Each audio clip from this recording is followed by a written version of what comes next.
Okay, welcome to the Scrutiny Board Environment and Housing. This is a special meeting. It's a call-in meeting because a decision was taken to the last executive board, and as a result of that, a group of councillors, mainly the Liberal Democrat group, have got concerns about this decision. So we are hearing the views of Councillor Bentley and one of his witnesses today in terms of this decision. So what I'll do is I'll now go through the formal parts of the agenda. Are there any appeals? There's no appeals, Chair.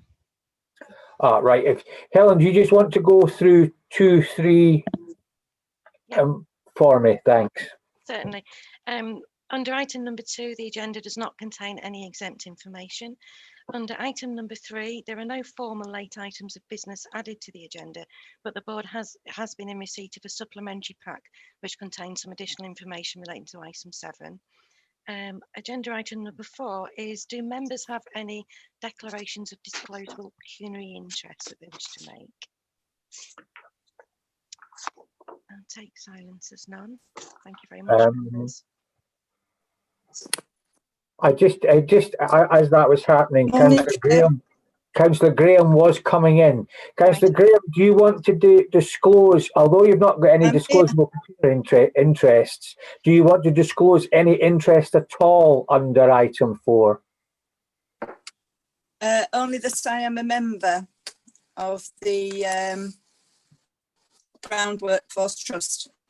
That's fine. That's fine. Thank you. That's fine. Thank you. Yeah. Yeah. That's fine. Can I just share? I've had a bit of problem getting onto my Apple, so I'm going to move onto my computer when I can. So if I click over, that's the reason why. That's fine, thank you. Okay, back to you, Helen. Thank you. So agenda item number 5 is apologies. And we have received apologies from Councillor Dobson and from Councillor Smith. So we welcome Councillor Shemmelt as a substitute, from Councillor Sharp, and Councillor Hayden is here as substitute, and from Councillor Khan and Councillor Renshaw is here as substitute. Thank you, Chair. Right, welcome to all of the substitutes. So we now move on to item 6. I'll now, what we'll do first of all though, is we better to introduce ourselves as to who everybody is. So I am Councillor Barry Anderson and I chair this particular scrutiny board. So Councillor Bentley, who is dual-hatted, do you want to introduce your dual-hattedness as well, please? Yes, thank you, Chair.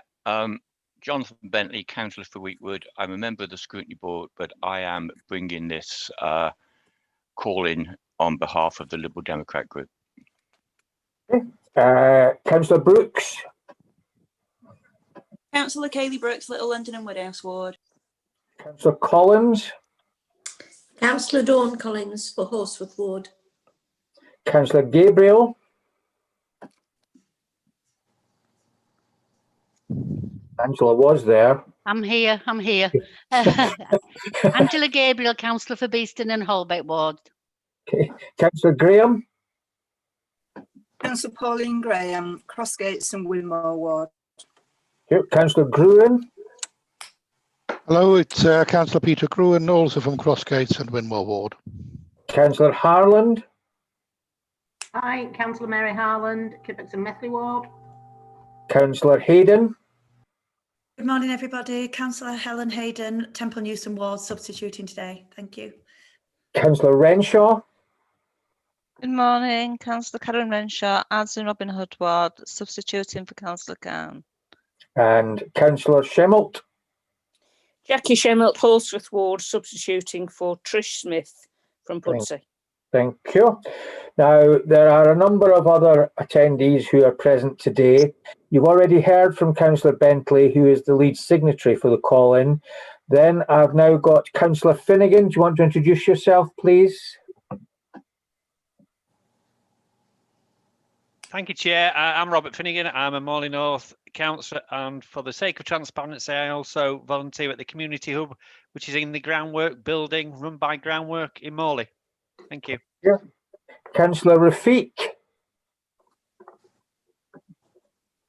Morning, everyone. Thank you, Chair. I'm Councillor Mohammed Rafiq. I'm the Exec Board Member for Environment and Active Lifestyles, which includes parks and the groundwork, hence falls within my portfolio. Thank you. Councillor Garthwaite. Thank you. I'm Councillor Al Garthwaite. I'm a councillor for Headingley and Hyde Park Ward, but I'm here because I'm a member of the Groundwork Board. Thank you. James Rogers. Thank you, Chair. James Rogers, Director of Community Environment, Leeds City Council. Tony Springwell. Thank you, Chair. Tony Stringwell from the Council's Park Service. Michael Everett. Michael Everett. Thank you, Chair. Michael Everett, Head of Finance for Communities and Environment. Rebecca. Hi, Rebecca Atherton, Principal Scrutiny Advisor. And we don't know whether we'll need them, but Angela Brogden. Hi, Angela Brogden, Principal Scrutiny Advisor. And Helen Gray, who you've already heard from. Hello, I'm Helen. I'm clerking today's meeting. Okay, and Tasha may need to intervene depending on what happens throughout the meeting. So Tash, you want to introduce yourself? Tasha Prosser, Governance Services and Backup Support for the Technology. All right. We have two external guests as well. Adrian Curtis.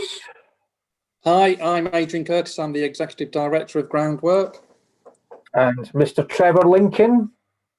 Good afternoon, Trevor Lincoln, current Chair of Leeds Groundwork Trust Board. Okay, so I can now move to item 6 on the agenda, and can I ask Rebecca Atherton to... Excuse me, Chair, can I come in? I'm afraid I've just joined. It's Councillor Anne Blackburn here. Right. Now, Anne, the other two, well, Councillor Graham has already acknowledged that she doesn't have any disclosable pecuniary interest, but she did want it known that she was a trustee of Groundwork. Do you wish to make a similar declaration or not? Yes, please. Right, okay, that's fine, thank you. So, Rebecca, over to you. Hello, this call-in meeting is specific to the report considered by the Executive Board on the 21st of October 2020. Issues outside of this decision, including other related decisions, may not be considered as part of the Board's decision regarding the outcome of the call-in. In conclusion, the Board today may pursue one of two courses of action. Option 1, release the decision for implementation, or Option 2, recommend that the decision be reconsidered. If for any reason the Board does not agree one of the above courses of action, then Option 1 is adopted by default and the decision is released for implementation and may not be called in again. Thanks. Okay. So if I can move on to agenda item 7. Has anybody got any points they would like to make about confidentiality or anything of that ilk? Anybody wanting to raise any concerns or anything like that? No, I can't see any indications. Just for clarity's sake, I'll do my best to watch for people raising their hands, but if people can use the raise hand function, it will help. But if people are waving and indicating up me, I will try and note that as well. So we'll try and make it flow as best we possibly can. So in that case then, can I now formally ask Councillor Bentley on behalf of the signatories to outline the reason why he wants us to reconsider the decision? Thank you, Chair. And thank you, colleagues on the Scrutiny Board, for enabling this call-in. I'm well aware of the very high workload this board has, so I'll try to be as concise as possible in my part of the proceedings. This is an unusual Executive Board paper in as much as it is not looking for a decision about the Council's direct operations, but a decision to exercise its duty as a trustee and company member of Groundwork Leeds. And as a trustee of Groundwork Leeds, the Council's primary duty is to act in the best interests of Groundwork Leeds and protect it from unnecessary risk. Therefore, when this excuse me, when this paper proposing a merger of 3 groundwork organisations came to Executive Board for a decision, the first thing I looked for was a comprehensive risk assessment and a focus of how the proposal affected Groundwork Leeds, and I could find no risk assessment. So if we look at why this merger is proposed, if we look at the board paper on section 3.4, it attempts to answer why this proposal is put forward and the rationale for this merger. And you will see that the proposals have been under consideration for 5 years. And it points out that the 3 organisations have been working in collaboration for some time, achieving cost reductions of £750,000. And then paragraph 3.7 indicates that teams are already combined, allowing the organisation to develop stronger programmes across the region. Paragraph 3.14 explains how there is a single management team. They operate under the trading name of Groundwork Yorkshire, and they are achieving improvements in financial performance. The business plan and financial review that was done to justify the merger has been delivered by the 3 organisations working together without going through a formal merger. So paragraph 3.21 looks at alternatives and quickly dismisses them without reference to any options appraisals. There are no financial forecasts of the with merger option compared to the status quo, i.e. the current collaborative federal structure, for want of an expression. And if we come to paragraph 3.4, if we have a paragraph 3.4, the conclusion and the first sentence seems a good summary. If I can just go back to that, sorry, I've missed it. Sorry, 3.24, not 3.4, I do apologise. 3.24, the review concluded that there was no reason for the merger not to take place, but also that there was no immediate requirement to merge, as many benefits of the merger had been achieved already through the current collaborative method of operation. I would have thought that any trustee of an organisation faced with the choice of maintaining the status quo or going through a legal and financial merger which has not been risk assessed, and both choices have the same outcome, maintaining the status quo would be the prudent option. And I must say that the more I read this exec board paper, the more it appears to be a decision in search for justification. Councillor Galton and I had a briefing from the director, and I had a longer briefing with an officer. In that second briefing, I was referred on a number of occasions to a Wakefield Council cabinet paper, copy of which has been circulated in your papers. This cabinet paper is dated October 2017, a couple of years after first consideration of a merger. There was no reference to this Wakefield cabinet paper in the exec board paper. And just a quick word on the status of that Wakefield paper. When Councillor Galton referred to it in the discussion at exec board, Mr. Rogers implied that it was not relevant, but it was referred to by an officer briefing me on the background to the decision. So this isn't something that I've gone and dug out for myself. It was being presented to me as part of the decision-making process by an officer. And if you read the cabinet paper, it appears that Wakefield Council's excuse me, overriding concern was a debt of over £600,000 owned by Groundwork Wakefield to the council. And if you read paragraphs 5.8, 5.9 and 5.10 of the Wakefield paper, I suggest it shows Wakefield Council's motivation for the merger which isn't necessarily in the best interests of Groundwork Leeds. And that then perhaps answers another question I had on the Leeds executive paper. The paper talks about the merger of the three organisations into a new single entity.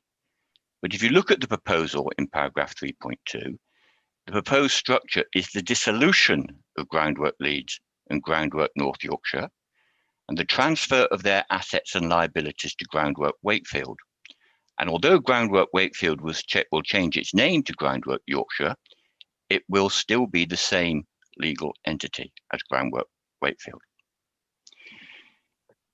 Finally, there was a mention a few times in the papers of due diligence. I've asked for, and I have not seen, a due diligence report. The only evidence of due diligence I have seen is a reference to a review that independent accountants BHP carried out on the 3-year business plan of the merged organisation. It is not due diligence on the financial health of the respective organisations. There is no legal input to the exec board paper. Financial and legal issues, including mergers concerning charities, are regulated by the Charities Commission. There is no reference to compliance with charity law. In conclusion, I would refer you to page 2 of my call-in request, which lists the reason that my group has called this in, and I hope I provided evidence for each concern. As I said when I started, as a trustee of Groundwork Leeds, the council's primary duty is to act in the best interests of Groundwork Leeds and to protect it from unnecessary risk. Before my group, as members of council and therefore party to that duty, before we can support this decision being taken in our name, we ask that it is referred back to the Executive Board for further consideration. Thank you, Chair, and thank you for your time. Okay. Now, Councillor Finnegan is also a further witness who's going to add to some of the comments that Councillor Bentley's already said. So, Councillor Finnegan, would you like to outline the additional evidence you'd like to put before us? Thank you, Chair. We do note and we support what Jonathan's saying in terms of a lack of a risk assessment and the fact that there's no clarity in terms of the due diligence. And I can give some background to colleagues. We never regarded Groundwork as Groundwork Leeds. We've always regarded it as Groundwork Morley. The building's in Morley. We have a very strong and positive relationship with Groundwork. We've provided additional support by the town council for a lot of their projects, including supporting the community hub and the excellent work that they actually do at this stage. Now, because we have that positive relationship and because we know and have a passionate approach towards their building, we have significant concerns that if we don't get this right, all that we will be straddled with is a new organisation with a £600,000 debt and a fine building in Morley on Wesley Street. People probably know it, that is ripe for development. Now, if anybody knows Morley, they will know most of the mills in and around Morley have been redeveloped into flats and apartments at this particular point, putting a strain on local infrastructure. That's well known across a lot of the outer areas of Leeds anyway. So we have a significant concern at this particular point that we're risking a lot and gaining very little. It is very difficult from Groundwork Leeds' point of view to see what they get from this other than being saddled with a significant debt. And from Groundwork Morley's perspective, what we have is a fine and attractive building that is ripe for redevelopment. And should this all go badly wrong because a risk assessment hasn't been carried out or there isn't enough due diligence carried out, then at that particular point, that building goes to pay off that particular debt.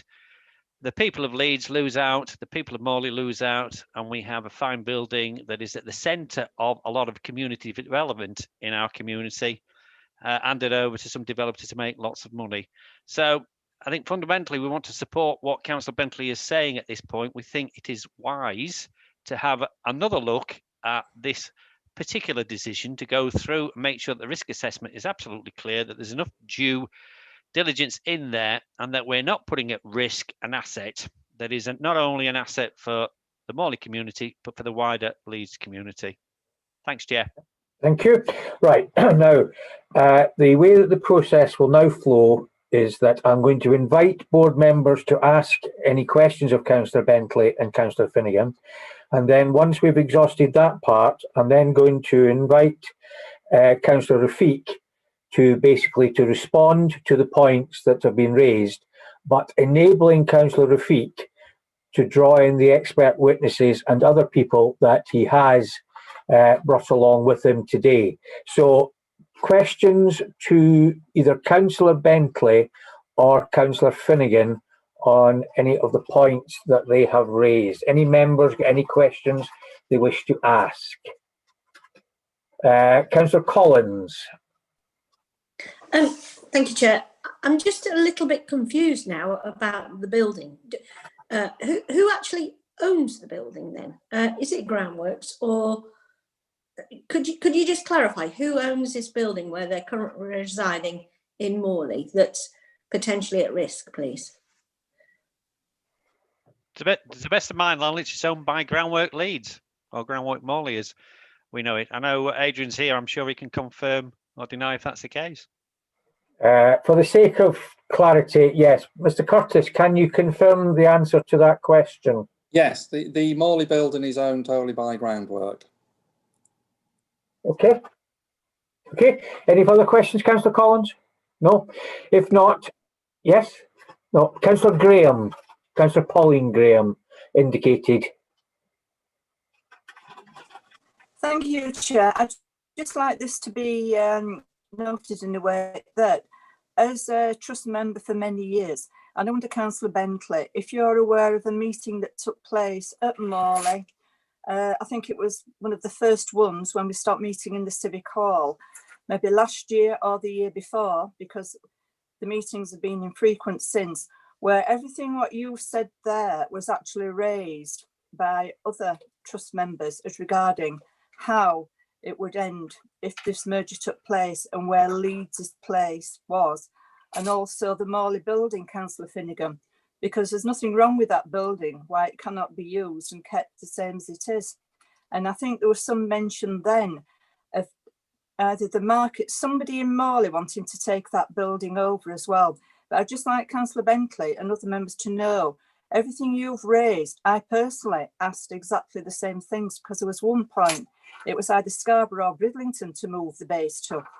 It's going back either last year or the year before.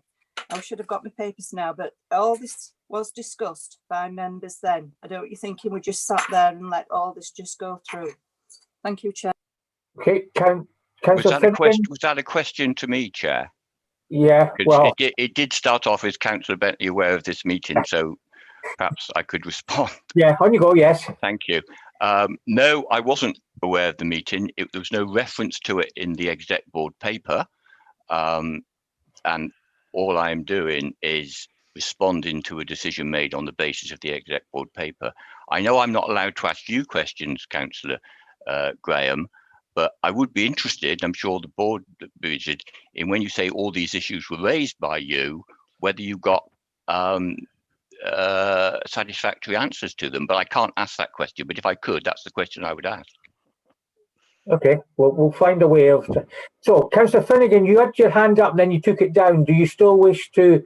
If I can just comment, I mean, we've never been consulted in the best part of 20 years as a representative of Morley. I've never been consulted in any of this. Whether there's been a merger, what's going to happen to the building, any of these meetings, never been past the minutes. So as far as I'm concerned, I know nothing of such matters. Now, the issue is not, is it not a fine building? I think everybody agrees it's an absolutely beautiful building. It's absolutely ripe for redevelopment because most of the work's been done up to a fabulous standard. Our concern is you're an organisation that hasn't got a £600,000 debt. You're going to join up with an organisation that's got a £600,000 debt, and you have a fabulous building, a real asset that you could flog, that any developer who wants to make a load of money at other people's expense is quite happy to take over. And that would be where our concern lies. Thank you, Chair. Thank you. Right, I've got Councillor Gruen, then Councillor Blackburn, then Councillor Collins. Chair, thank you very much. My question is to Councillor Bentley. can I assume that you and your signatories want the work of Groundwork Trust to continue, but you are concerned about the legal implications? And could you propose to us what solution you hope comes out of this in terms of the work that Groundwork does continuing? Councillor Bentley? Thank you, Chair. Thank you, Councillor Gruen. Yes, I do want to see the work of Groundwork continuing, Groundwork within Leeds. I'm a great supporter of them. They do work in my ward. It is a question of the risk of this merger to Groundwork Leeds, and that has not been assessed. We've not looked at any of the legal or financial, or they've not been assessed and brought to exec board in this paper. So what I'm asking, I mean, the solution I'm asking for is this goes back to executive board. Executive board asks for more information, asks for some legal input, asks for a risk assessment, asks for proper due diligence, and an assurance that Groundwork Leeds interest before any merger or dissolution of Groundwork Leeds, their interest and the interest of Leeds citizens is protected. Do you want to come back in again, Councillor Gruen? No, I think that's very clear. Thank you very much. Thank you. Councillor Blackburn and then Councillor Collins. Yes, thank you, Chair. Can I ask Councillor Bentley if he was aware, if he had anything has transpired from his wife, the former councillor Sue Bentley, because ex-councillor Sue Bentley, when she was a councillor, was involved with Groundwork, and she was very concerned, as I was, and in fact there was the Conservative representative was as well, who's since died, and the Labour representative, and we met as board members because we weren't happy at that time that the security of the Leeds building was being used for this merger.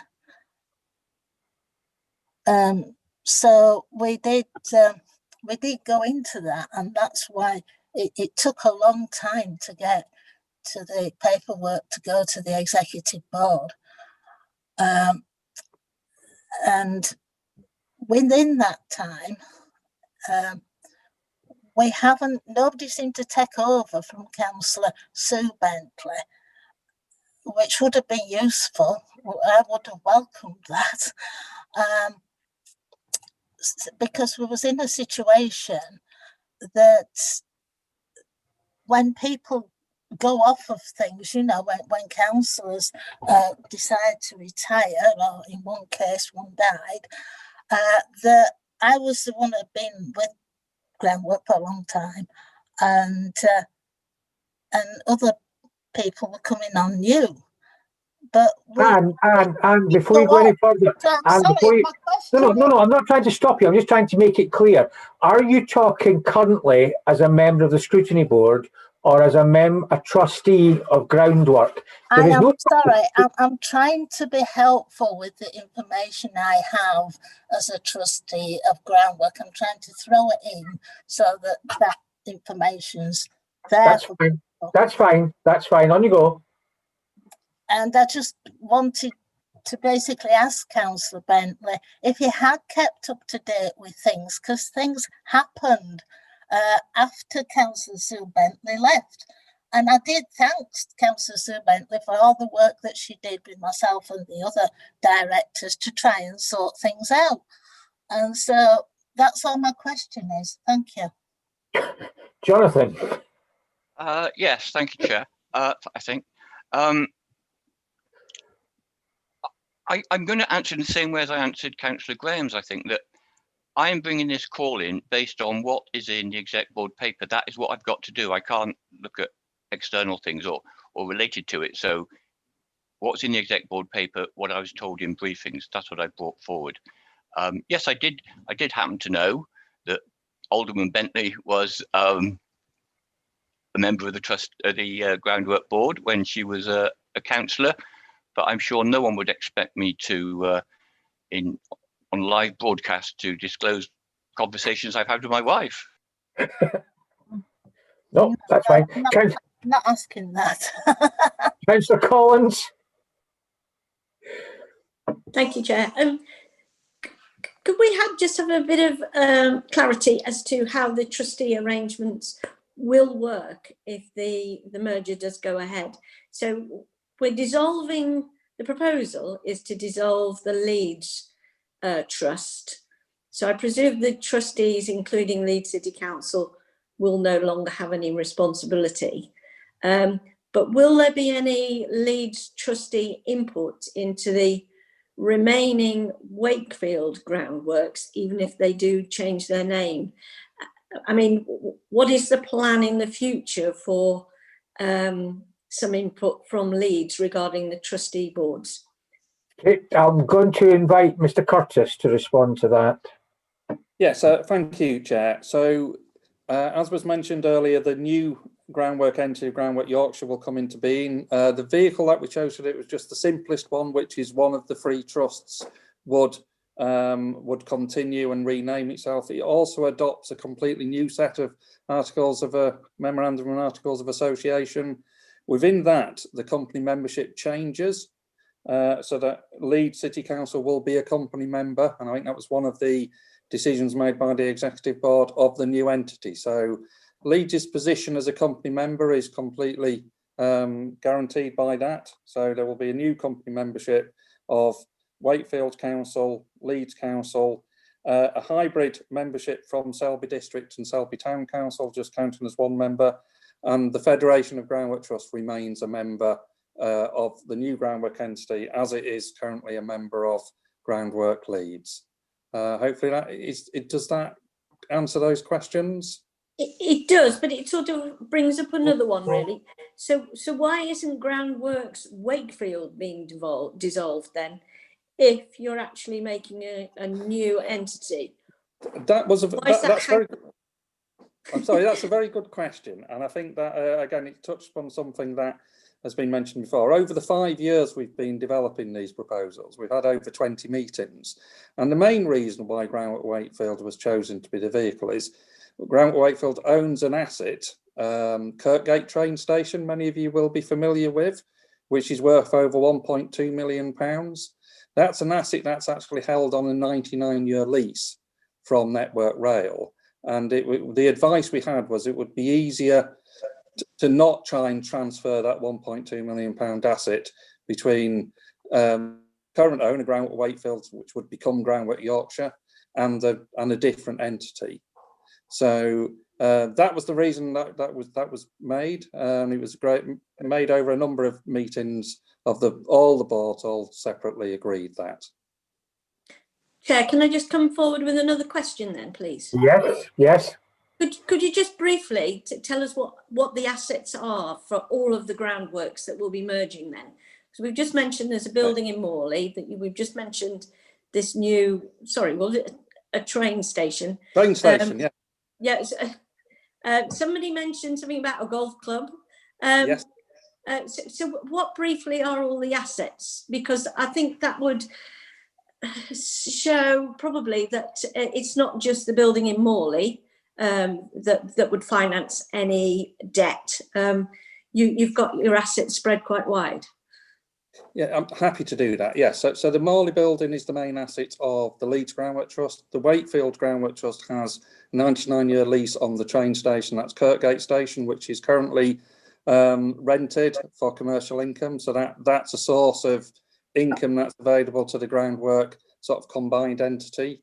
It also manages two former municipal golf courses, one in Wakefield and one in Hull. They are on track to generate about £70,000 of income again, which should support the work of Groundwork. That's the main reason why they hold them. The North Yorkshire Trust at the moment doesn't hold any particular assets, although it is in negotiation to take over a Millennium Green in York, which will bring with it a sizable dowry in terms of income to cover the operating costs of that. So those are the main assets of the three organisations. Thank you, Chair. Thank you. Okay, right. I can't see anyone else indicating here. So if I can now pass over to Councillor Rafiq to basically answer the points that have been raised by Councillor Bentley and Councillor Finnegan, and to call anyone else he wishes to support or to elaborate in any comments he's making. So Councillor Rafiq. Thank you, Chair. I'll start off, and then I'll bring in my colleagues to add perhaps. Okay. No, as you know, the report to Executive Board in October clearly set out why merging improves the resilience and sustainability of the whole Groundwork organisation, how merging supports operational efficiencies, and by acting on a regional level, it expands opportunities for income generation. And I think, given, with the finances of within public sector, third sector organisations, you will see that many organisations are going down this route. The above benefits are the foundation, which I've just talked about, are the foundation of Leeds City Council's decision to endorse the board's decision and support the merger. What's underpinning the decision is an aspiration for Leeds to continue to benefit from the value and contribution of Groundwork as an active third sector organisation. Evidence of due diligence undertaken was provided within the Executive Board, within the report to the Executive Board, which included a summary of the outcomes of an independent financial review that was commissioned and part funded by Leeds City Council. Furthermore, the report highlighted how the principle of merging has been considered at length over a number of years, and Councillor Bentley quite rightly pointed out up to about five years, and indeed Adrian confirmed that as well by the Groundwork Leeds Board Chair. The report to Executive Board was clear that there is nothing in the Groundwork Leeds articles that would prevent the merger from taking place. Furthermore, the merger of charities is permitted by the Charities Commission. Over a prolonged period, the Leeds Board has considered the value of merging, and the process of coming to this decision has included a review of the options available to Leeds Board. An option appraisal was undertaken as part of the independent review, and these were also considered by the board. This process and the options under consideration were highlighted within the Executive Board report, including the independent conclusion that none offered a clear advantage over the proposal to merge. In reaching its decision, Executive Board had the information necessary to support the merger, Chair. Can I just also say that when we had this discussion at Executive Board, and Councillor Bentley, and quite rightly, I think, pointed out about the loan which was owed to the Wakefield Council, Councillor Bentley pointed out that probably we weren't, the Executive Board, or we weren't aware of when it came to the Council Executive Board about that loan facility to Groundwork. And it was answered to the full that indeed the Groundwork Leeds and the council were fully aware and of that, and those questions actually were answered. It was also pointed out that the Leeds asset will not, although it'll be part of the merger, but the key thing is that the Leeds asset will not be used as a security for the Wakefield loan as well.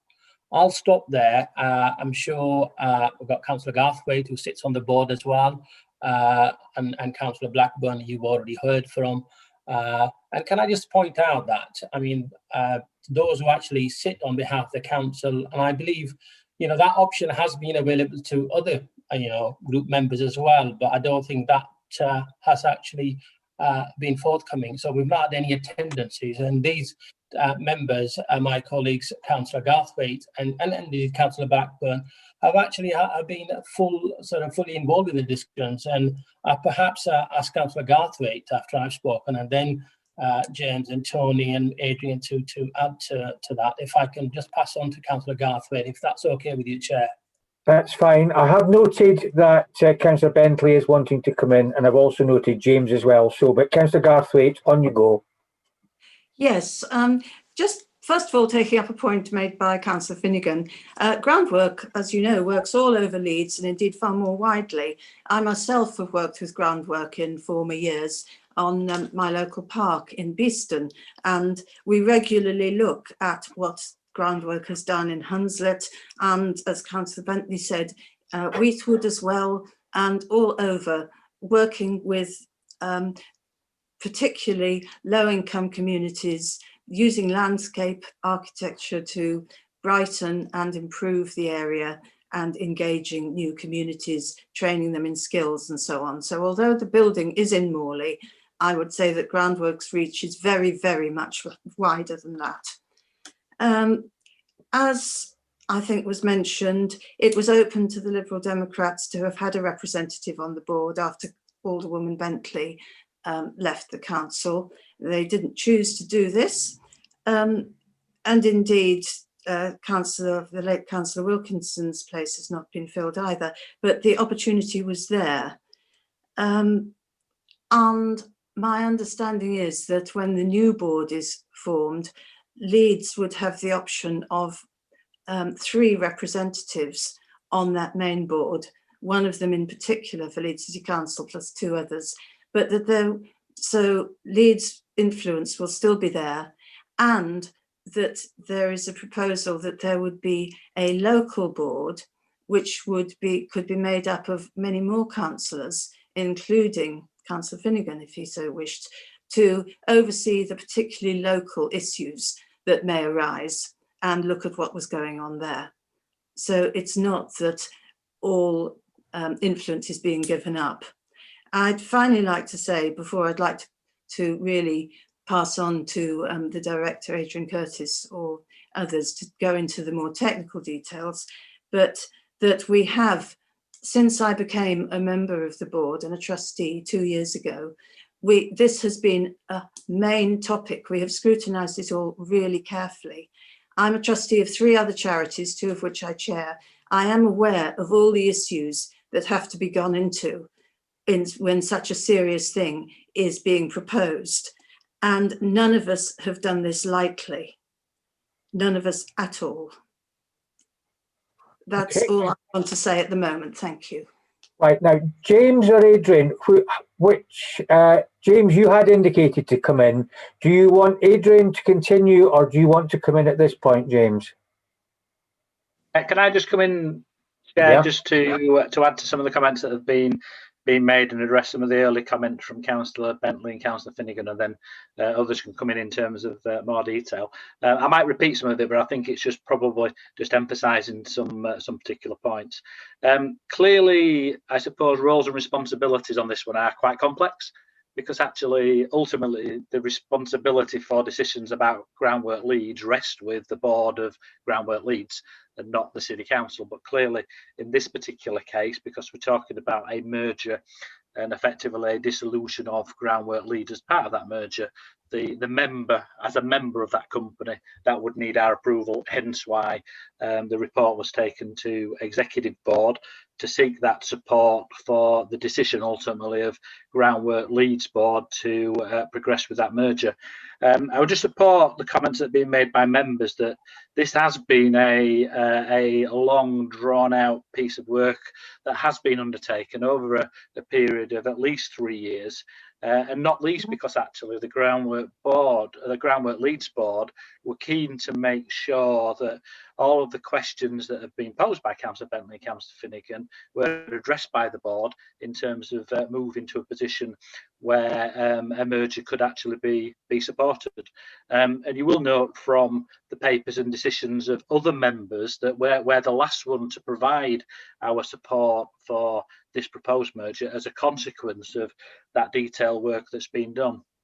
The council has been sort of advising the Groundwork Leeds board from a perspective of what legal advice and such that they would need to actually undertake, and what financial assessments that they would need to undertake to get to a position where they can support a merger. And after all that work has been done, the Groundwork Leeds board have got to that position where they feel able to support that merger, and I think it's in the best interests. Councillor Bentley is right to say that a lot of collaboration has already commenced with the joining up and integration of resources and the way the different organisations work, and we have seen benefits from that. But I would say, and Adrian will confirm this, that much of that collaboration has always been on, I suppose, the journey ultimately to a merger.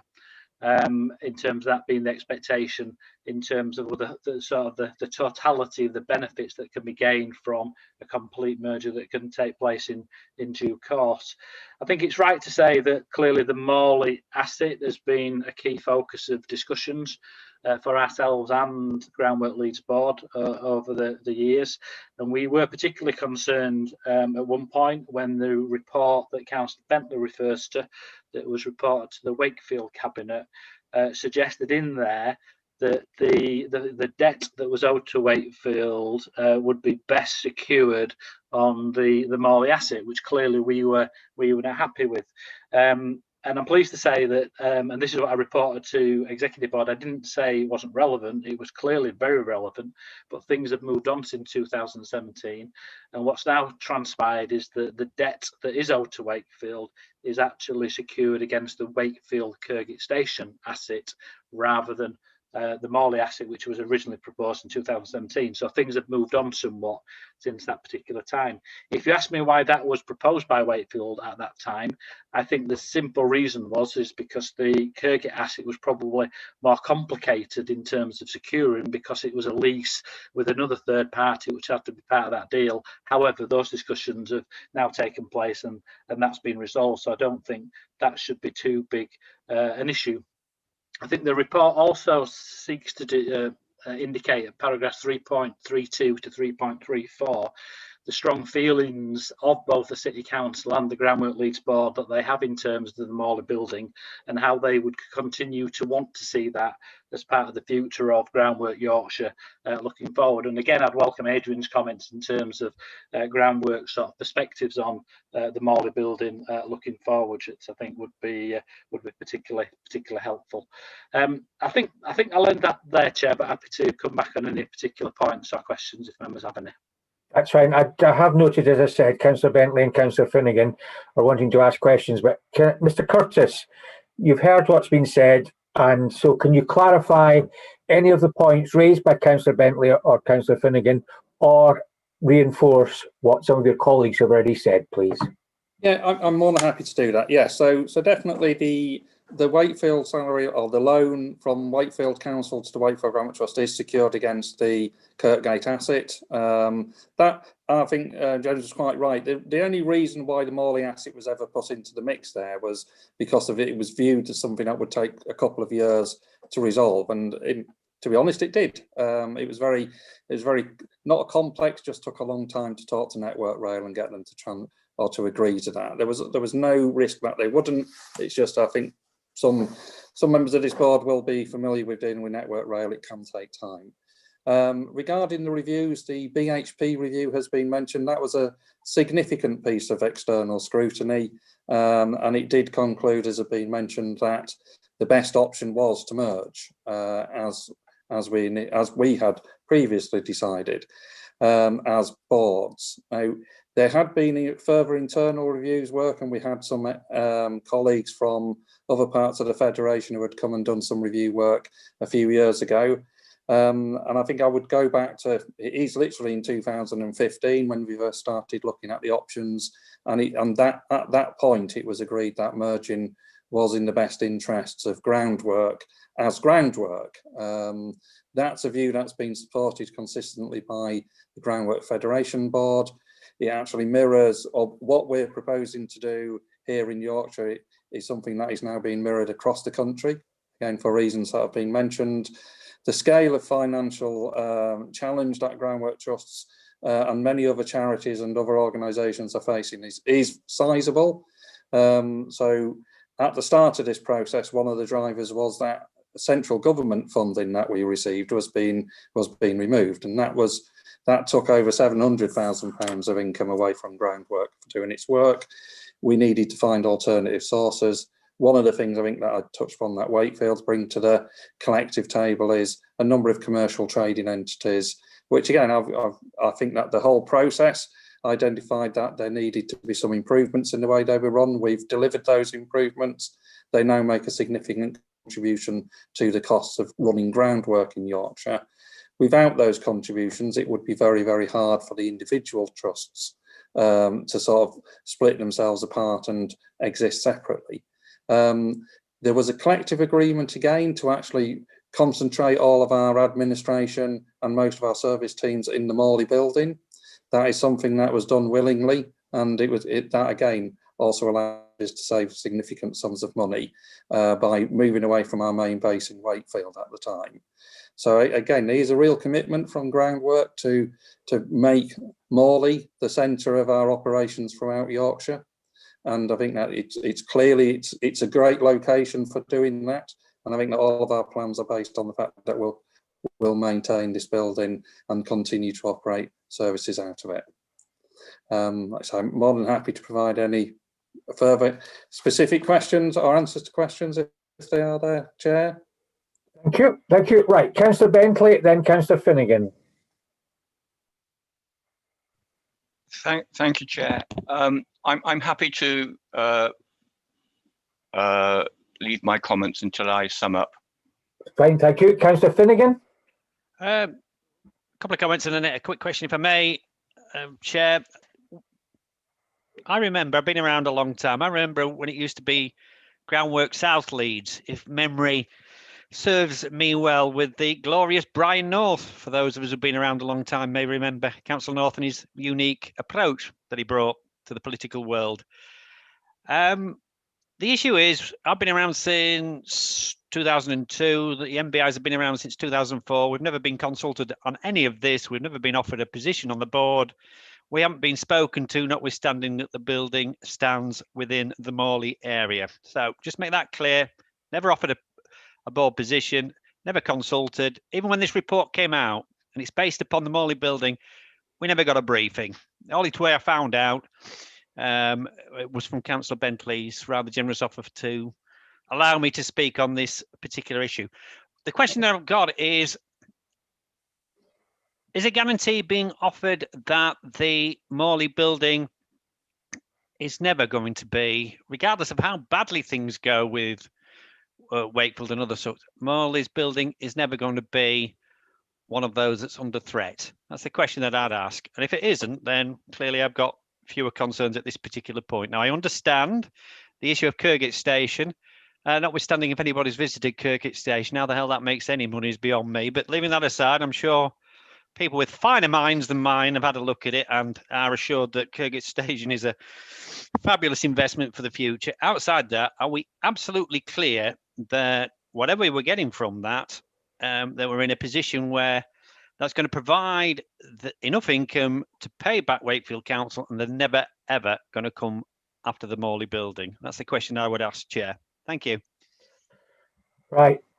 Adrian or James, is there anything you can give to give comfort to Councillor Finnegan? I'm happy responding. Yes, so it is clearly our intention that we'll never dispose of the Morley building. I think that I must say though, as a charity, it's a charity asset, and in the worst case scenario, a charity has to do what it has to do to sustain its operations. Clearly, the loan from Wakefield Council is secured against Kirkgate. So, if for whatever reason Kirkgate we weren't able to continue with those payments, it would be the Kirkgate station that was disposed of. Just to put Councillor Finnegan's specific question at rest, the station was refurbished by a partnership which Groundwork Wakefield led to a it's a high level, very high quality office building at the moment. So we have a number of tenants in there, some of which are on long-term leases, which generates over £80,000 of income every year, which is more than sufficient to pay any loan repayments to Wakefield Council.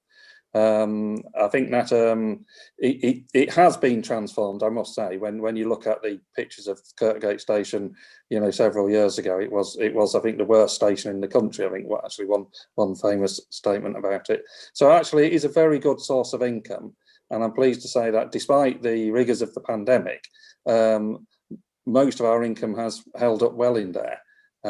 So we would see it as a great asset and a great source of income. Thank you. I've got Councillor Collins, Councillor Gruen, and then Councillor Graham. So Councillor Collins first, please. Thank you, Chair. Well, there's a few things. I'm not quite sure why Councillor Finnegan thinks that he should be on the board just because the building is in Morley. I mean, this is a separate entity, really, that represents Leeds. So I think if there is an opportunity for you to be on the board, then that's fine. But I don't think that the board should have gone over and above contacting you rather than the same way it contacts all other councillors just because the building is in Morley. I'm also not sure that we can actually say that we've got to put restrictions on the charity to commit that it will never do anything with that building. If you are concerned about what that building is developed for within the future, then you obviously have that opportunity through the planning process to make comment on that. So I don't think it's necessarily appropriate that we tie the charity up in red ribbon on that one. I do take the point, though, that Councillor Bentley and Finnegan asked if there was proof that due diligence and risk had been assessed properly. Now, from the board members' comments, it does sound as if it has, but is there any documentation regarding due diligence and risk that can be put in the public domain so that if that question is asked in the future, there is something there that people can actually read to reassure them? Okay, Adrian, are you able to give that reassurance? Yes, I think I can. I think the BHP report that's been mentioned, it has been shared directly with, well, it was commissioned by Leeds City Council and Wakefield Council jointly. So that document is available for anyone to read. In terms of the internal scrutiny that the Groundwork Leeds board made, I would be happy to make that available to anyone. That does cover all of the issues of concern that were raised in the call-in, including on a number of occasions where we looked at the alternative, well, what would be the alternative trading position if we weren't to complete the merge process? And I think that, you know, that was one of the drivers for us, because of the costs involved in doing that would make Groundwork probably Leeds untenable, which unfortunately is the case. That's fair. Can I just come back there? Yeah. I was just going to say that review was in 2017, if I'm not mistaken, and so it's probably just having some sort of documentation that says that information within that document is still valid and offer any update. So if you've done that within the board and you've got the board minutes that actually do that, then that's fine. It's just having something more public, I think, that says that things that were reviewed in 2017 are either still valid or they've been reassessed and tweaked. I think it's fair to say that council officers have periodically, I suppose, scrutinised what we've been saying at great length. So because of the delays in the timescale for merger, I think that Michael, who's here representing the finance department, I think it's fair to say that Michael's probably had 3 separate reviews of our financial position based upon the information that we've been able to provide him. And obviously, I'm not disputing that Yeah. it hasn't happened.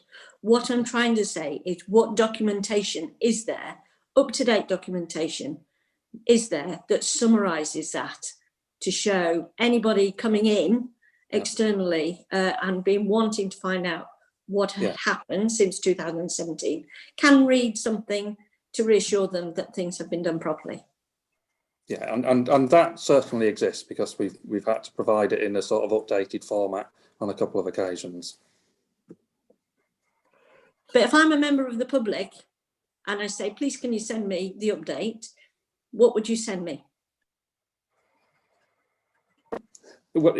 In terms of the virtually any of the issues that we've talked about, we could give you an update in terms of what the initial wide situation hasn't changed. I think that we have regular financial reviews and updates which we provide. In fact, we've got one tomorrow that Trevor, the chair, is chairing that finance committee.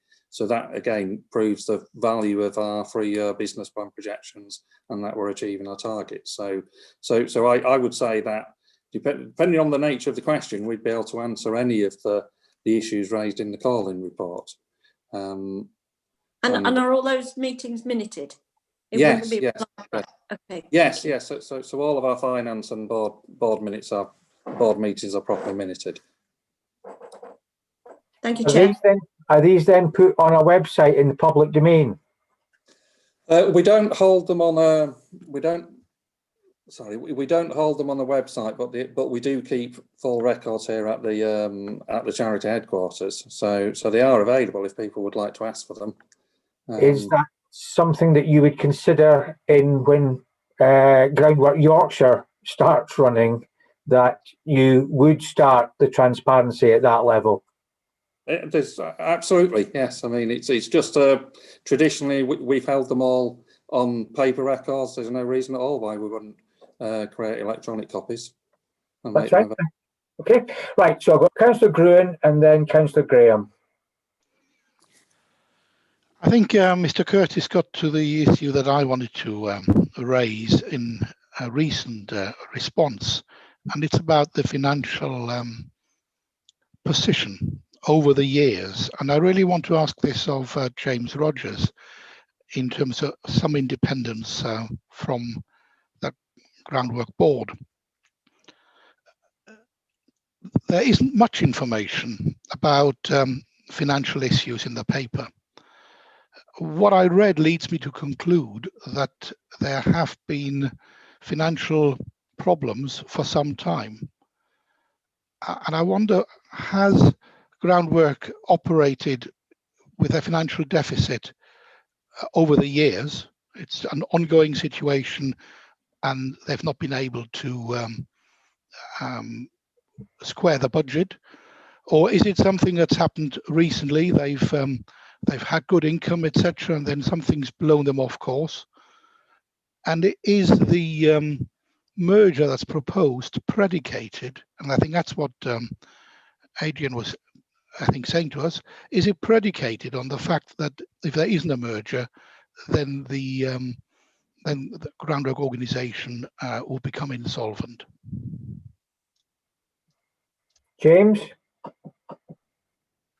Yeah, I'll answer that one as best as I can, but there are probably others, including Tony and maybe Michael, who's also here from a financial perspective, might be able to answer. So clearly, I think many organisations in the third sector obviously clearly struggle in terms of their balance sheet and the impact of income and stability looking forward. And I think the whole proposal around this is around seeking to create a position where the new organisation is clearly more sustainable looking forward, because it's a much bigger organisation, therefore with a potential bigger reach and can do much more. It's difficult for me to comment upon if they didn't merge, what would be the financial viability of Groundwork Leeds be looking forward, other than to say I think it would continue to have some challenges, but how significant those challenges would be dependent upon all sorts of things in terms of future programmes and income streams and all of that, which are always pretty uncertain. Tony, I don't know if you want to add anything to that. Thank you, James. I will do, and obviously I'll just caveat this to say Michael may want to contribute also.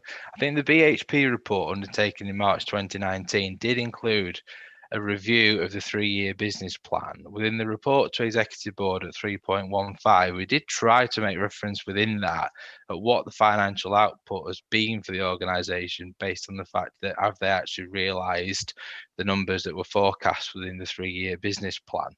It is difficult, as you alluded to there, James, for us to be clear as to whether or not the worst case scenario will happen.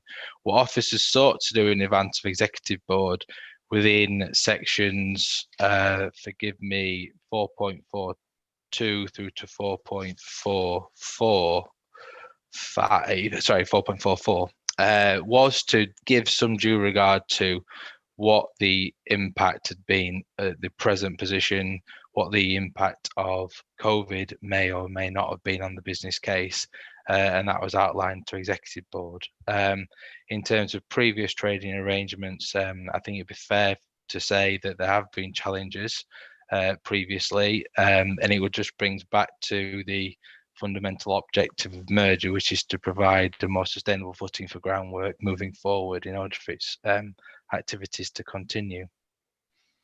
Okay, now, Mr. Everett. Sorry, can I? Oh. You want to come in at that point? I was going to get Mike Everett to clarify from a financial perspective. Yes, please do, and then I'll come back after that.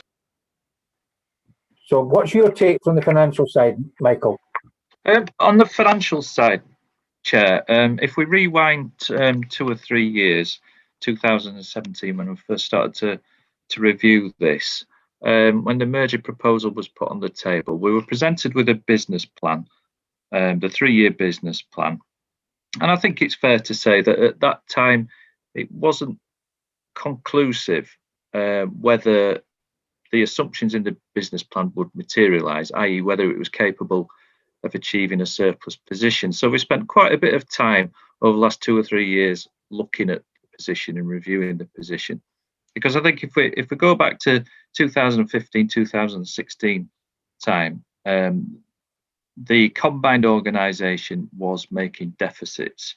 So a concern to the council was for us to determine with reasonable accuracy, never going to be able to do it with 100% accuracy, but with reasonable accuracy, whether there was a chance of achieving the proposed surpluses, the budgeted surpluses in the business plan. And I think the evidence that we've got in front of us now in 2020 is that by and large, those planned surpluses have been achieved. So that has given us some comfort that what the combined organisation had planned has come true. And that was one of the things that we wanted the BHP consultants to look at closely as well, is whether the assumptions in the business plan were reasonable and achievable. And the conclusion of BHP was that yes, the business plan had been constructed using reasonable assumptions, and whilst there's no guarantees of performance going forward, because this type of organisation, I don't think you're ever going to get that guarantee. But it was based on reasonable assumptions, and that tallies with our own work where we've reviewed it ourselves as officers. So I think there's the trajectory of the financial performance of the merged, the collaborative entity, if you like. It has been upwards, and it is now in surplus position, and it has been for the last two or 3 years, which does give us some comfort. And even in the with recent events with COVID, I think Adrian will correct me if I'm wrong, but it is still planning. We are forecasting a surplus in the current financial year, which, whilst not as large as the business plan assumption, I think given the situation we find ourselves in, it's probably unrealistic to expect that to happen. But nevertheless, a surplus is still forecast for current year. So I think as far as we can be as officers, looking at what we've got in front of us in recent performance, financial performance, I think we can be satisfied that as a quasi-merged organisation, it has been able to turn the deficits around. Okay, thank you. Right, Councillor Gruen. Yes, very briefly, because I found that last contribution very reassuring, and thank you for that, Michael. The question I have is, are we, an executive board, signing this report off and then it's away again? Or is there a mechanism, because of the circumstances of the merger, where we are asking for some regular reports to come back so that we can keep an eye on the new organisation? Who can give me the legal way forward on that one? James.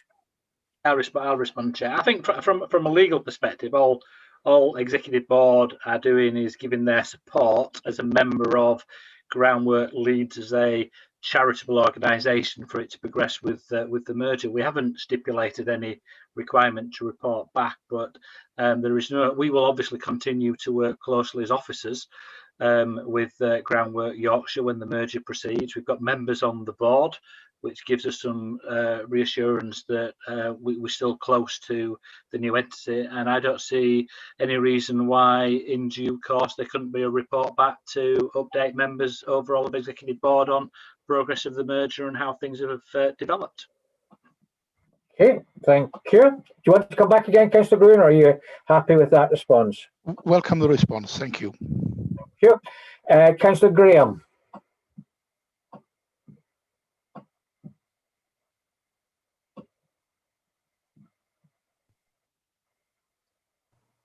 Thank you, Chair.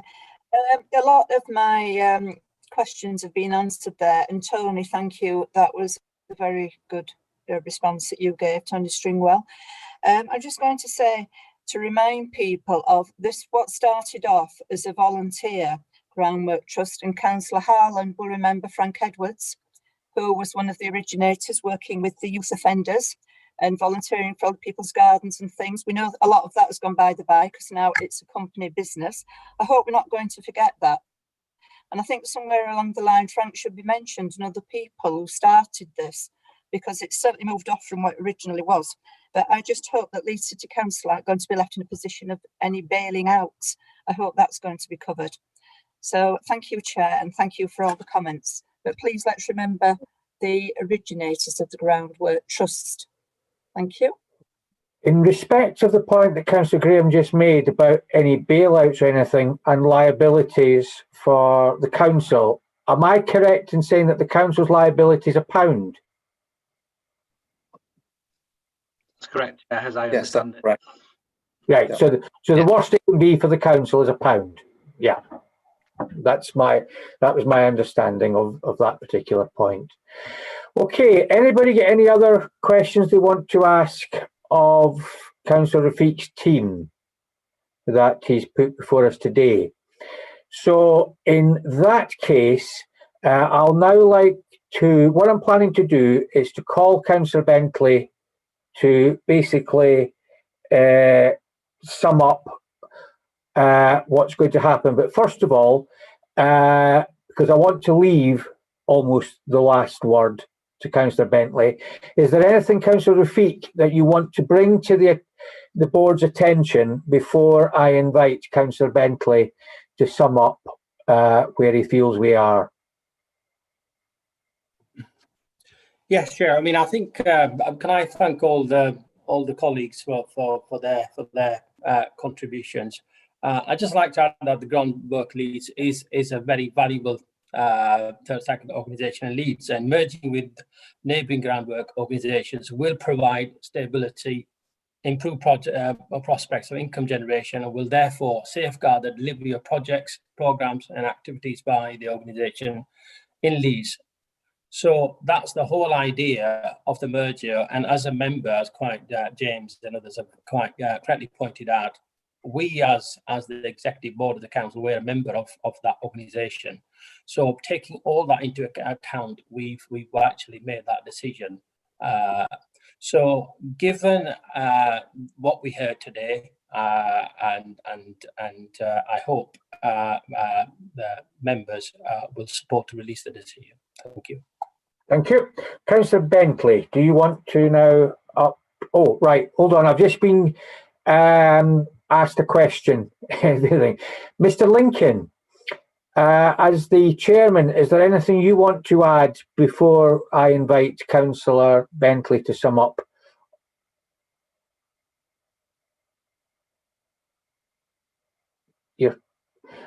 You've got the problem that most of us had of it sometime or another, that you're on mute. We've all met that throughout this pandemic, so you're not alone in facing up to that one. Is that better, Chair? That's better, yeah, thanks. Yeah, I think the discussion this afternoon has been quite useful and quite valid. One of the things that slightly concerns me is that the general tenor of the questions and responses doesn't do full justice to the extremely lengthy and rigorous exercise that the Leeds board in particular, and to be fair, the other two groundwork boards have applied to this exercise. Since round about 2015-16, the three trusts set up what we generally call, or loosely call, the partnership board, which had equal representation from all of the three constituent trusts, and whose brief was to steer and oversee the ways in which more effective future working could be achieved.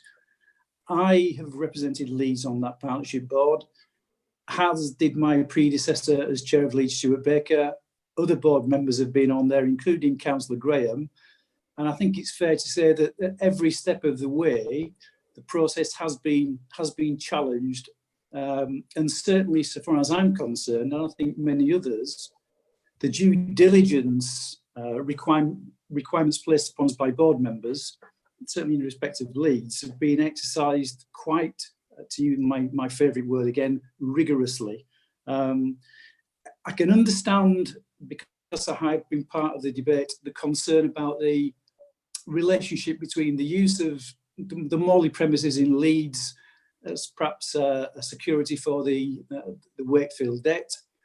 That issue was a key issue throughout all of the discussions until we got to the point where Wakefield Council agreed to switch security liability from Morley to Kirkgate Station. And we have Councillor Gouthwaite, Councillor Blackburn, Councillor Graham here. In my recollection, that concession, if I can use that as a right, by Wakefield, removes significant obstacles from the merger proposal. Just one other comment in terms of, is merger the only option?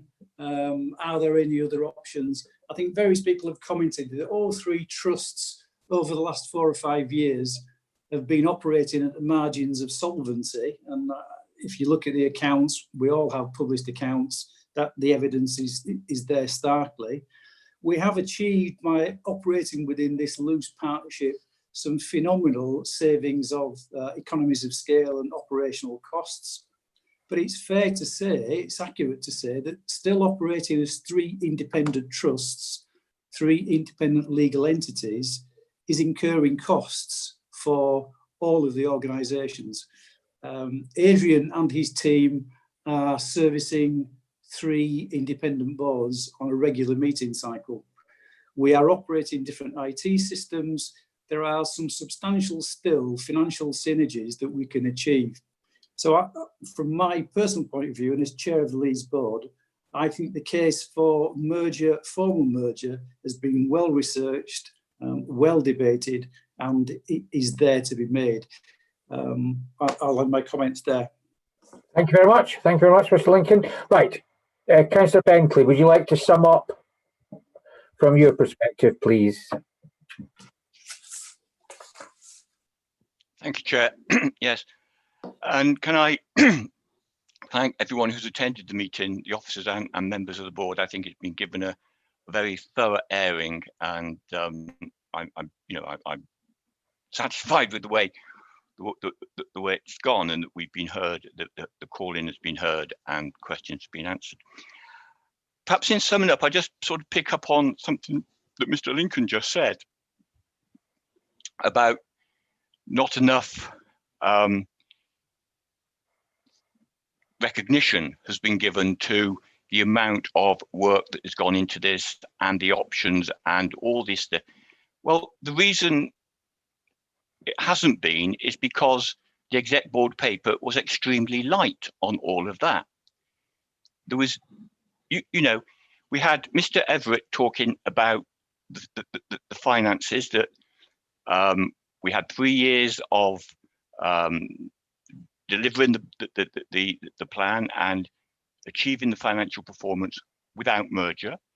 We have a conclusion of the review in the paper that says there was no reason for the merger not to take place, but also there was no immediate requirement to merge.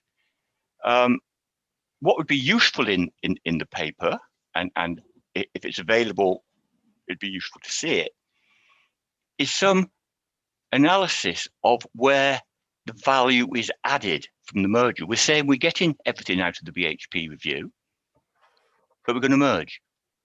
What is the value added of the merger? And okay, there may be more costs, like looking after 3 boards, but part of the proposal is that each area will have an area board anyway. So the number of meetings that are going to be serviced and number of boards, etc., I don't think is going to change.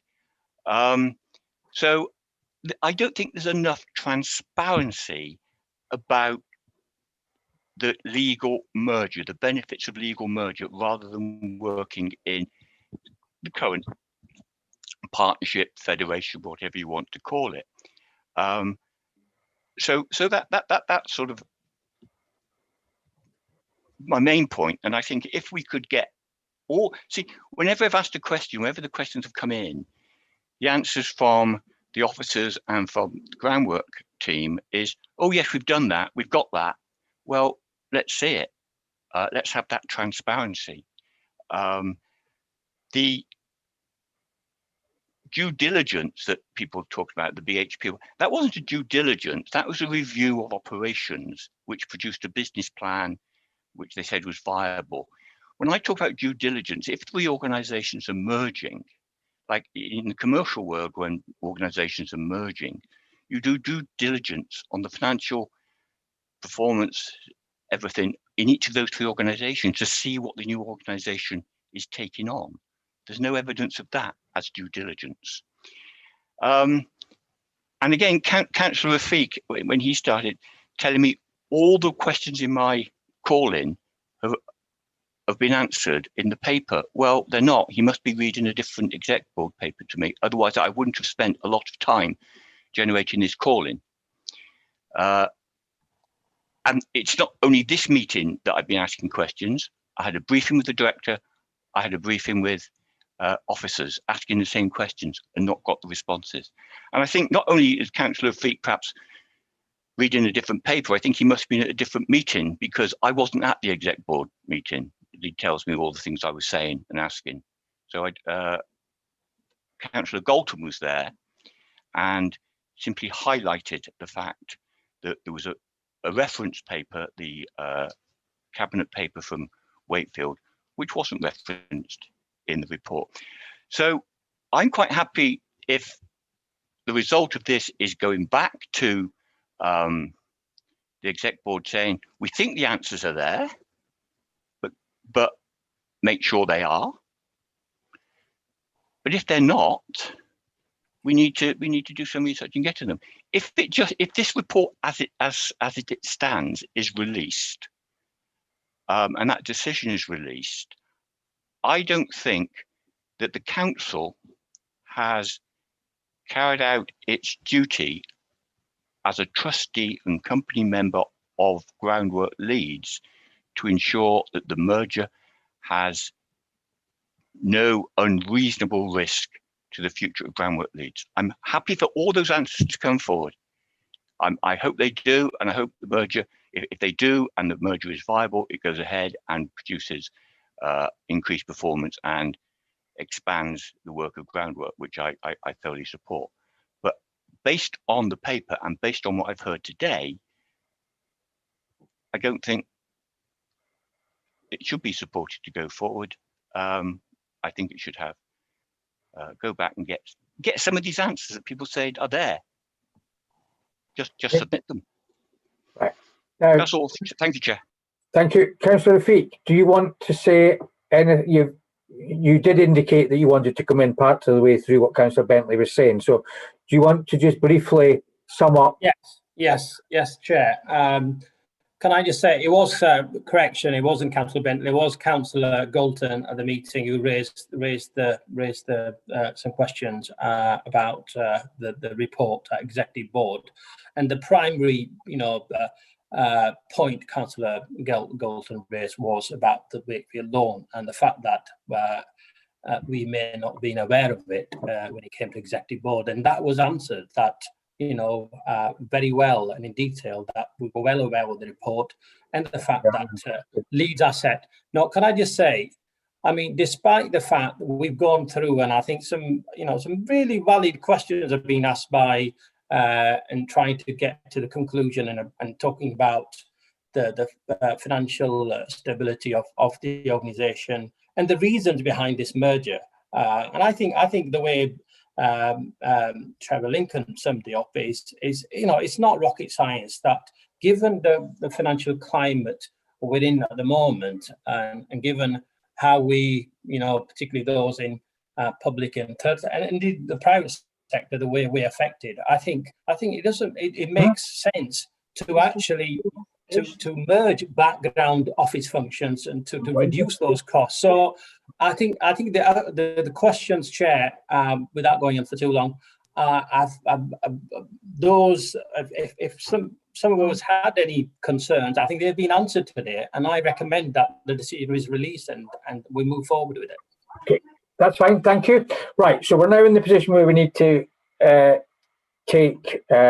I'll take individual soundings and I'll go through and ask people how they want to do with it.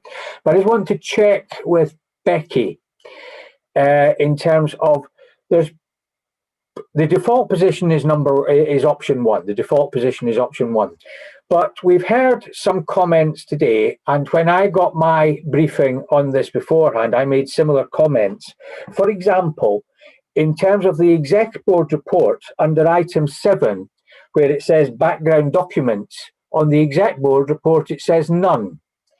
Now, a number of, is there any way we can make comments, if we are minded to go with option 1, that we can add to that we would like to remind officers, or whoever it is we need to remind, that if there are background documents, they need to reference them in the report so that people can do it.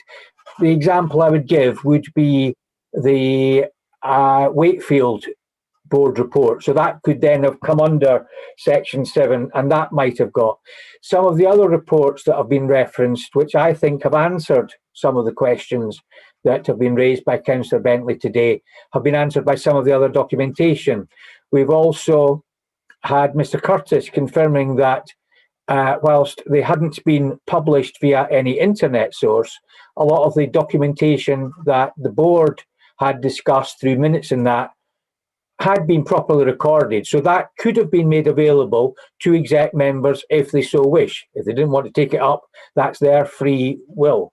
The other thing is that, is there any way we can say things like that we do recommend that briefings are given to the Morley, all 6 Morley councillors, as to what's happening if anything was to happen and proposed to happen with that building, to make sure that that's clearly set out. And, and finally, I suppose, in a way, say that whilst we are recommending option 1, but we would recommend that as many background papers are attached to this decision formally, so that anyone looking back in a few months' time would be able to get access to those information. Is that feasible or possible, or what's the legal position on those particular points? You could certainly, if the board is in agreement, make all of those points as general recommendations, and they will also be reflected in the minutes. What you can't do is attach any caveats to if you decide to release the decision, it is released, and that you can't attach caveats to that. But you can say, if you collectively agree, you could make those general recommendations, and they will be reflected in the minutes. So what I'm getting at now then is, this is addressed to the board members, is that from what I can hear, I think we will probably, although it's not formally been taken yet, going for option 1 to release it. Is anybody minded to try and make the other, to support it, the comments I've made about trying to attach background documents as a matter of course by just referencing them at the back of paragraph 7 on the report, and the other things? Councillor Gruen. Well, yes. I mean, I think a lot of the questions we probably all had, having read the papers, have been succinctly answered by colleagues today. And if they had been in the paper more transparently, then that would have been helpful. So I agree, some additional appendices would have been helpful. And also in the general comments, I hope we can say that it will be helpful under these circumstances, as James has agreed, to get a report back in, say, 6 months' time. Yeah. So now, in that case, Becky, do we have to formally agree those additional wordings, or are we allowed to leave it to you to word things having heard what's been said by all members today? What's the position? We can formally reflect those comments as they are minuted, and obviously it will be a matter for public record via the webcast as well. And we can amend the board's work programme if that would be helpful, to ask that a report comes back in 12 months' time, perhaps to update this board. Right. So by looking round the members present, I think there is a general consensus on that way forward. So what I'm going to do now is I'm going to go through in alphabetical order, and if those people can let me know whether or not they favour option 1 or option 2. And option 1 is effectively releasing the decision for implementation, but putting the additional comments alongside it, not part of it, but alongside it, so that it can be recorded. So as far as I'm concerned, yes, I would be happy with option 1. Okay. Councillor Akhtar was in and then was out. Are you still in, Councillor Akhtar? It doesn't appear to be. Councillor Bentley, you are a member of the Scrutiny Board, so you are entitled to express an opinion. Which option would you prefer to go with? Option 2, to send it back for reconsideration. That's fine. Councillor Blackburn? Yes, thank you, Chair. Option 1, but definitely with the papers explaining, because I totally agree that when you looked at the exec papers, there wasn't any background, and for anybody who hadn't been involved, they wouldn't really understand what was going on.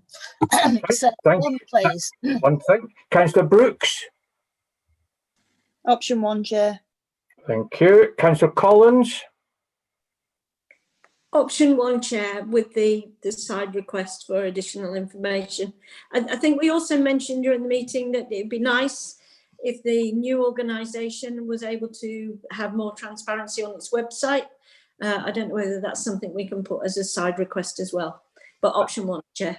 Certainly think Mr. Curtis has heard that message. Councillor Gabriel? Option 1, Chair. Thank you. Councillor Graham?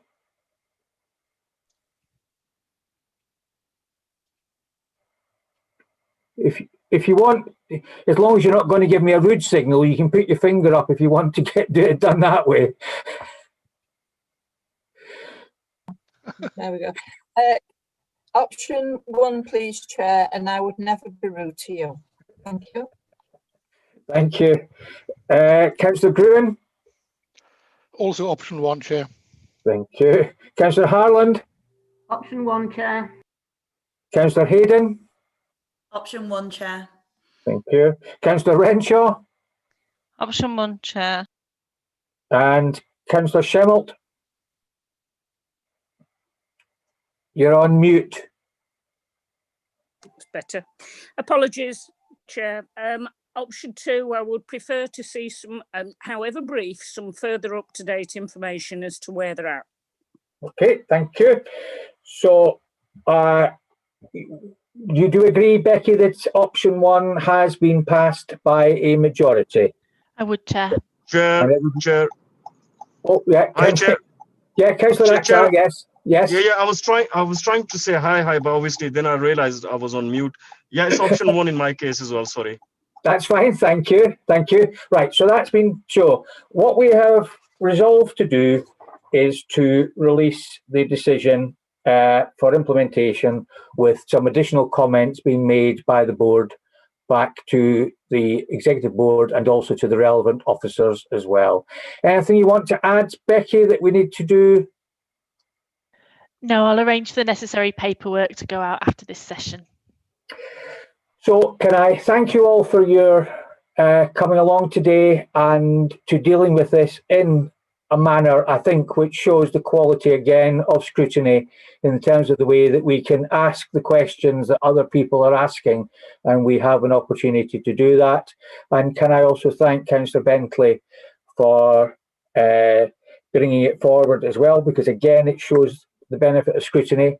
And also Councillor Bentley in allowing Councillor Finnegan to be able to put forward his viewpoints as well, which I think adds to the importance of it from a Morley perspective. So thank you all very much, and we will see you all again at 10 o'clock on Thursday, the 12th of November, for our next instalment together.